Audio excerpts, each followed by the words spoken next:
Hello everyone, welcome back to the series what I it in a day. আজকে না অনেক দিন পরেই ক্রিম পাউরুটি আর লাড্ডু দিয়ে ব্রেকফাস্ট করতে ইচ্ছে করলো, তো সেটাই খেলাম। আর দুপুরে আজকে অনেকগুলো এডিটিং জমে গেছিলো, সেগুলোই করতে হতো, তাই একটু এনার্জির জন্য বানিয়ে নিলাম কফি। আর আমি কফি না এই টাটা গ্র্যান্ড প্রিমিয়াম কফিটাই খাই, এটা আমার বেশ ভালো লাগে, নেসক্যাফের থেকেও ভালো লাগে। এটা কোনো প্রমোশনাল ভিডিও নয়, আমার ভালো লাগে তাই শেয়ার করলাম তোমাদের সাথে। আর কফিটা আমি একটু বেশ আয়েশ করে বানাতেই পছন্দ করি।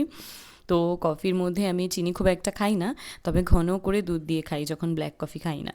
তো একটু এই কফি পাউডারটা দিয়ে প্রথমে কফিটাকে একটু ব্লেন্ড করে নিলাম, তারপর একদম ঘন গরম দুধ দিয়ে আরও একবার মিশিয়ে নিলাম, ব্যাস রেডি আমার কফি। এই কফিটা এনজয় করতে করতে আমি খুব তাড়াতাড়ি এডিটিংগুলো সেরে নিলাম। তারপর স্নান করে এসে করলাম লাঞ্চ। আজকে লাঞ্চে ছিল এরকম একটা শাক ভাজা, এটা কী শাক আমি জানি না। আর তার সাথে মা করেছিল লোটে মাছ।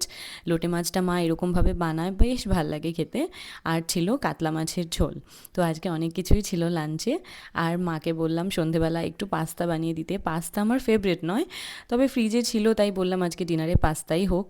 আর পাস্তার এই পিৎজা অ্যান্ড পাস্তা সসটা অনেক দিন ধরে ফ্রিজে ছিল, তো এটা দিয়েই মাকে বানাতে বললাম, তো মা বানিয়ে দিল পাস্তা, ওটা দিয়েই আজকে করলাম ডিনার।